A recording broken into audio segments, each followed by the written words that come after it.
Most quantization methods only shrink a model's weights and leave the activations in full precision.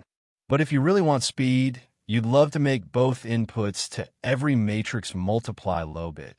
So both are 8-bit, a setup people call W8A8.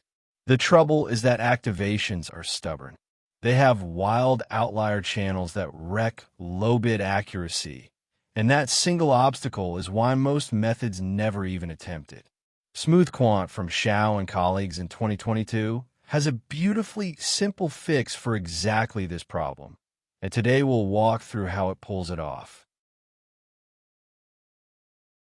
Let's frame the core problem by contrasting the obvious approach with SmoothQuant's idea. Quantizing activations directly seems like the natural next step, but it falls apart fast.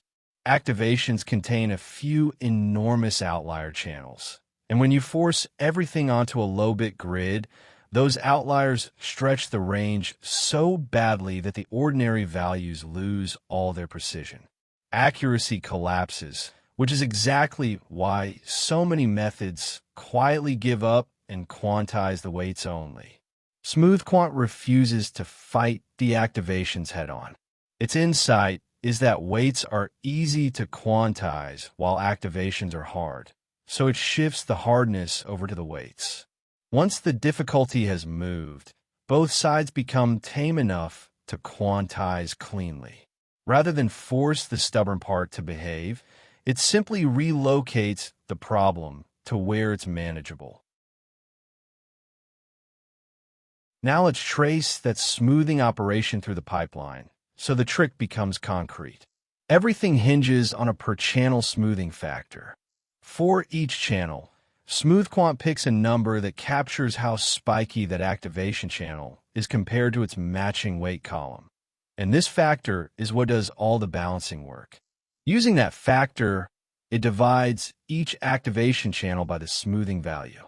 Those violent outlier spikes shrink down, so the activations that were impossible to quantize suddenly sit in a comfortable, narrow range. To keep the math identical, it multiplies the corresponding weight column by that same factor. The weights absorb the extra range that was taken off the activations, and because weights were easy to begin with, they handle it without complaint. The layer's output is mathematically unchanged, so nothing about the model's behavior actually shifts. With both sides balanced, activations and weights alike quantize cleanly to 8 bits, giving you a genuine W8A8 matrix multiply. That cuts memory and roughly doubles throughput on tensor cores, which is the whole payoff. And because the output stayed mathematically equivalent, you get all that speed without sacrificing the model's answers. Let's compress SmoothQuant into the 3 ideas that really carry the method. First, name the real enemy.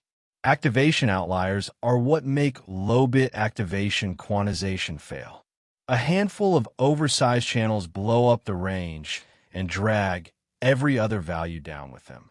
Second, the core trick is migrating that difficulty. By dividing activations and multiplying weights by the same smoothing factor, SmoothQuant moves the hard part onto the weights, while leaving the layer's output exactly the same. Third, the reward is full 8-bit inference.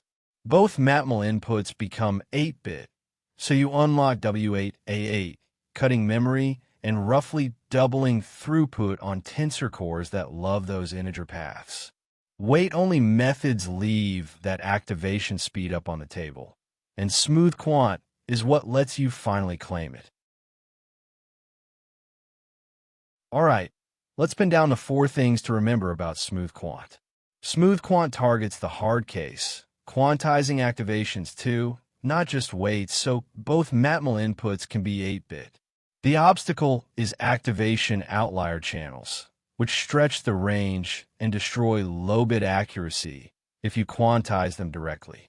Its trick is to divide activations and multiply weights by a shared smoothing factor, migrating the difficulty with identical output.